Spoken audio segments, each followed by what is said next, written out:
Salut! Alors aujourd'hui, je voudrais vous inviter tout simplement à reconsidérer un petit peu un aspect qui change tout en fait quand on veut apprendre une langue. Et cet aspect, c'est votre motivation.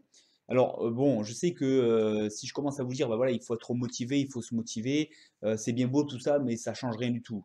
Moi, ce que je vous invite à faire, en fait, c'est carrément de reconsidérer complètement votre façon d'apprendre l'anglais. Parce que bien souvent, effectivement, ce qui pose problème, ce qui fait qu'on n'avance pas, c'est que tout simplement, on est en train d'essayer de se contraindre à faire quelque chose qui ne nous intéresse pas vraiment. On aimerait avoir le résultat de ce travail un petit peu, mais la façon dont on le fait, la façon dont on le prend, ça va carrément un petit peu presque à l'opposé de ce qu'on voudrait, parce que finalement, on se retrouve à faire quelque chose qu'on n'aime pas, qu'on n'a pas envie de faire, pour obtenir un résultat qu'on voudrait. Mais bon, enfin voilà, comme je dis, c'est deux directions opposées.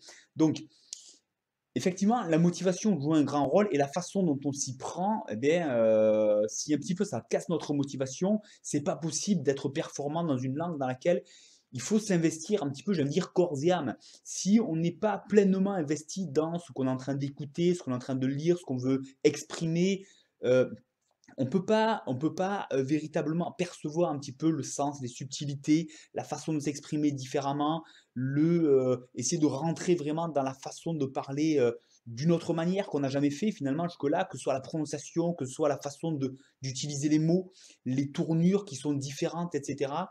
Il faut vraiment rentrer dedans et pour ça, il faut avoir vraiment envie de rentrer dedans. Il y a vraiment un échange enfin voilà, c'est une communication. Une communication, c'est avant tout un échange et ça, ben, ça passe à le moteur, c'est vraiment l'envie d'échanger. Que ce soit à travers une vidéo, à travers un livre ou que ce soit avec une personne en direct, mais il y a toujours un échange, c'est de la communication. Il faut vraiment être dedans pour ça, il n'y a pas de secret. Ça ne peut pas être mécanique. Si ça reste mécanique, ça se résume à apprendre des règles de grammaire, à réciter des règles de grammaire, à apprendre par cœur des listes de vocabulaire. C'est très bien, c'est ce qu'on a fait à l'école éventuellement, mais c'est pas ça qui nous permet de parler et encore moins de parler couramment. À la limite de lire, d'accord, mais de parler, d'échanger couramment, c'est pas possible. Ça peut pas marcher comme ça, c'est pas du tout du mécanique. C'est vraiment c'est de l'humain, hein, c'est de l'humain, c'est la communication, c'est avant tout quelque chose d'humain, avant tout. Et pour ça, il faut être personnellement impliqué dedans. Alors, moi, je vous donne un exemple dont je vous parle souvent, concret, très concret, qui devrait être une motivation, je pense, pour tout le monde ou qui peut le devenir très facilement parce que c'est quelque chose qui va forcément vous intéresser. C'est tout simplement aller chercher sur Internet, c'est très simple. Si vous regardez cette vidéo, c'est que vous avez Internet. Si vous avez Internet, vous pouvez le faire. Donc c'est simple, ça s'adresse à tout le monde. Et vous allez chercher des retours sur les polyglottes. J'en parle régulièrement, vous le savez, c'est simple et c'est vraiment motivant. Les polyglottes, c'est des gens qui ont appris plusieurs langues.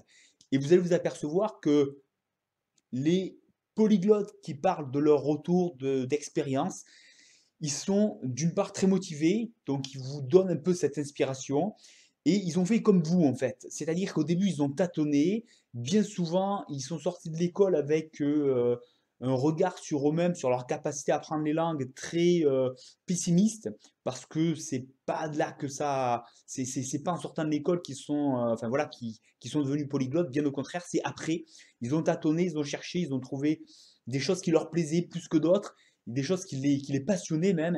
Et c'est ce qui a fait que ça a ouvert, chacun a son histoire différente, mais c'est vraiment ça qui a fait que ça a ouvert tout un tas de portes d'univers quand ils ont compris qu'en fait, ils pouvaient véritablement parler une autre langue.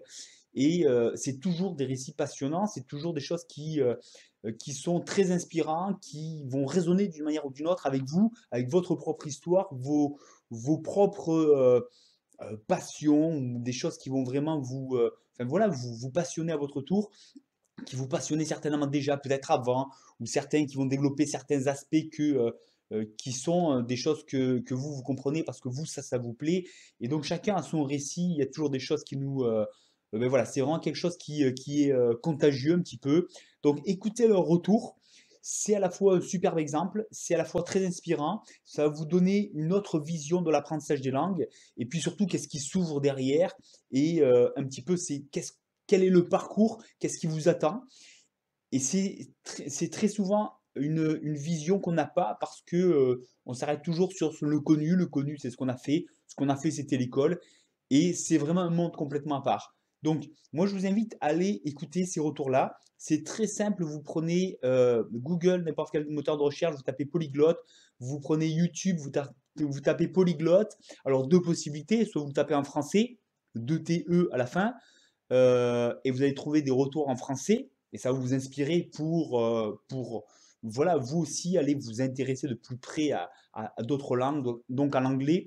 Et une fois qu'on est passionné un peu, qu'on est motivé, qu'on a envie de rentrer dedans, c'est simple. Comme je dis, vous avez la méthode en 10 minutes que je vous propose, moi, sur le site parlanglais.training. C'est très simple et ça vous permet d'écouter quelque chose qui vous intéresse et de creuser votre anglais avec ça, d'améliorer votre anglais à partir de ça. Mais ça passe, le moteur, vraiment, la base, c'est voilà, quelque chose qui vous intéresse, que vous avez envie de creuser. Et deuxième possibilité, comme je disais, vous pouvez le taper en anglais, polyglotte, OT à la fin, hein, tout simplement. L'orthographe change juste à la fin. Et vous allez trouver des retours en anglais. Alors, ça peut être assez dur à comprendre, mais ça peut être écrit, ça peut être en vidéo, ça peut être les deux, ça peut être des podcasts aussi avec la transcription en anglais. Là, c'est encore mieux. Et voilà, vous pouvez faire les deux d'ailleurs. Et écouter quelque chose en anglais qui vous passionne, c'est le meilleur moyen de rentrer dedans, d'avoir envie de creuser, de comprendre au moins l'essentiel. Et là, on revient tout de suite sur j'ai envie de dire, tout de suite, on reprend une méthodologie saine et performante, c'est-à-dire que la première chose qu'on veut, c'est comprendre le sens, c'est communiquer. Donc, quand quelqu'un communique quelque chose qui vous intéresse, ce que vous voulez, c'est comprendre le sens. Vous n'êtes pas obligé de tout comprendre, de comprendre toutes les règles de grammaire, enfin voilà, le comment du pourquoi. Tout ça, ça va venir au fur et à mesure, mais à travers le premier objectif qui est de comprendre, de communiquer, d'échanger. Et quand vous avez ça, après le reste, forcément, ça aiguise votre curiosité, vous avez envie de mieux comprendre, vous avez envie d'être plus performant, plus précis dans votre compréhension, et le reste, ça se fait très simplement. Mais voilà, le premier truc, c'est rentrer dans quelque chose qui vous passionne, et donc polyglotte, c'est un petit peu le mot magique, parce qu'à partir de là, vous avez forcément quelque chose qui vous intéresse, parce que vous avez déjà un point commun, c'est que vous voulez plus ou moins suivre les traces de ces personnes, même si vous ne voulez pas apprendre plusieurs langues, mais en attendant, le parcours c'est le même, sauf qu'ils ont un petit peu, voilà, ils ont décuplé non seulement ses capacités, mais aussi ce parcours et cette passion. Et c'est exactement ça que vous voulez faire. Et c'est ça qui va vous inspirer et c'est ça qui va vous montrer le chemin.